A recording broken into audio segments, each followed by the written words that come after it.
السلام علیکم ناظرین، میں محمد اسلم حسین سیاست کی خبروں میں آپ سب کا استقبال کرتا ہوں۔ کسانوں کے احتجاج کو طاقت کے بل پر ختم کرانے پولیس سرگرم ہو گئی ہے۔ سنگھو سرحد، باغپت سرحد اور غازی پور سرحد پر کسانوں کو زبردستی ہٹایا جا رہا ہے۔ یہاں پر ہائی وولٹیج ڈرامہ دیکھا جا رہا ہے۔ کسانوں کی تحریک ایک بار پھر زور پکڑتی نظر آ رہی ہے۔ یوم جمہوریہ پر تشدد کے بعد تحریک میں ہوئی کمی کے بعد آج غازی پور بارڈر پر ایک بار پھر کسان جمع ہونا شروع ہو گئے ہیں۔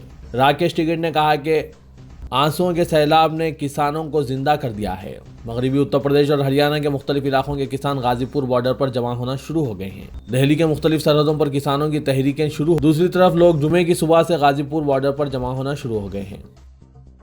وزیر اعظم نریندر مودی نے آج کہا کہ ملک تیزی سے دنیا کے نقشے پر اپنا نشان چھوڑ رہا ہے اور وہ کسی بھی صورتحال سے نمٹنے کے لیے مکمل طور پر قابل ہے، چاہے وہ وائرس ہو یا سرحد پر کوئی چیلنج۔ مودی نے آج دہلی چھاؤنی کے پریڈ گراؤنڈ میں نیشنل کیڈٹ کور کی ریلی کے بعد کیڈٹ سے خطاب کرتے ہوئے چین کے ساتھ مشرقی لداخ میں 10 ماہ سے زیادہ عرصے سے جاری فوجی تعطل کا بالواسطہ طور پر ذکر کیا اور کہا کہ ہندوستانی فوج نے چین کے ارادے کو ناکام کر دیا۔ انہوں نے کہا کہ ہندوستان نے پچھلے سال میں یہ ظاہر کیا وائرس یا سرحد کا چیلنج، ہندوستان خود کو بچانے کے لیے ہر اقدام کرنے کے قابل ہے، چاہے وہ ویکسین کا حفاظتی جال ہو یا جدید میزائل، ہندوستان ہر محاذ پر قادر ہے۔ وزیر اعظم نریندر مودی نے ابوظہبی کے ولی عہد شیخ محمد بن زاید ال نہیان اور وہ دیگر قائدین سے بات چیت کی اور کووڈ-19 وبا کے علاقے میں اثرات کے بارے میں تبادلہ خیال کیا۔ اس موقع پر دونوں ممالک کے قائدین نے صحت کے بحران کے دوران ہندوستان اور یو اے ای کے درمیان تعاون پر اطمینان ظاہر کیا۔ پی ایم او کی اطلاع کے مطابق ٹیلی فون پر ہوئی اس بات چیت میں دونوں قائدین نے یو اے ای اور ہندوستان کے درمیان شراکت داری کو مزید مضبوط بنانے سے اتفاق کیا۔ وزیر اعظم نے یو اے ای میں ہندوستانیوں کا خیال رکھنے کے لیے ولی عہد کا خصوصی شکریہ ادا کیا۔ مرکزی وزیر داخلہ امت شاہ یوم جمہوریہ کے موقع پر ٹریکٹر ریلی میں شامل تحریک چلانے والوں کے ساتھ جھڑپ میں زخمی ہوئے پولیس جوانوں سے اسپتال پہنچ کر ملاقات کی۔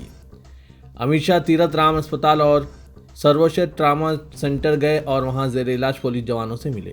وزیر داخلہ نے خود ٹویٹ کر کے اس کی اطلاع دی۔ انہوں نے کہا کہ زخمیوں سے مل رہا ہوں، ہمیں ان کی بہادری اور شجاعت پر فخر ہے۔ شاہ نے اس دوران زخمی پولیس جوانوں سے بات کی اور ان کا حال دریافت کیا۔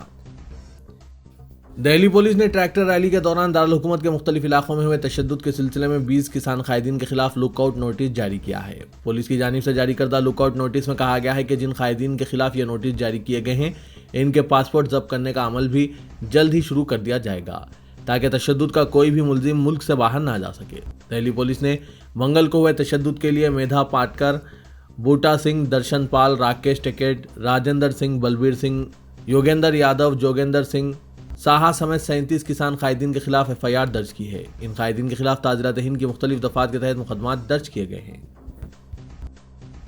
دہلی پولیس کی خصوصی سیل نے یوم جمہوریہ کے موقع پر لال قلعہ واقعے کی سازش کی تحقیقات کے لیے انسداد منظم جرائم ایکٹ یو اے پی اے کے تحت معاملہ درج کیا ہے۔ دہلی پولیس کی جانب سے جاری ایک بیان میں بتایا گیا ہے کہ 26 جنوری کو پیش آئے پرتشدد واقعے کی سازش کے تعلق سے دہلی پولیس کی خصوصی سیل نے یو اے پی اے کے تحت معاملہ درج کیا ہے۔ لال قلعہ اور دہلی کے دیگر مقامات پر ہوئے تشدد کی تحقیقات ہوگی اور پتہ لگایا جائے گا کہ اس تشدد کے پیچھے ماسٹر مائنڈ کون ہے۔ گجرات کے ضلع جنوبی تاپی میں واقع تاریخی ٹاؤن سنگھو میں چند گنڈوں نے مسجد کا قفل توڑ کر قرآن مجید کی بے حرمتی کی ہے۔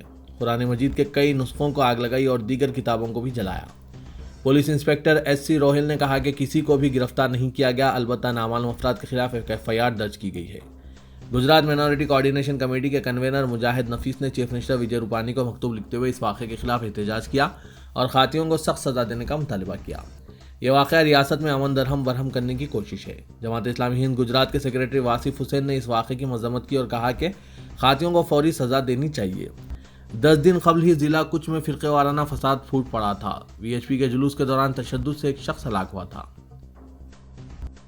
سپریم کورٹ نے اشتعال انگیز اثر کے حامل ٹی وی پروگرامز کو روکنے کے لیے کچھ نہ کرنے پر مرکز کو تنقید کا نشانہ بناتے ہوئے کہا کہ اس طرح کی خبروں پر کنٹرول احتیاطی اقدامات اور نظم و ضبط کی صورتحال کو روکنے جتنا ہی اہم ہے۔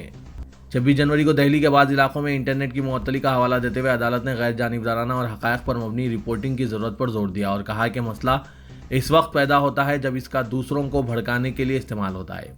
Chief justice S A Bobde نے مرکز کے وکیل سالسٹر تشار مہتا سے کہا کہ حقیقت ہے کہ ایسے پروگرامز ہیں جہاں اکسانے کا اثر رکھتے ہیں اور بطور حکومت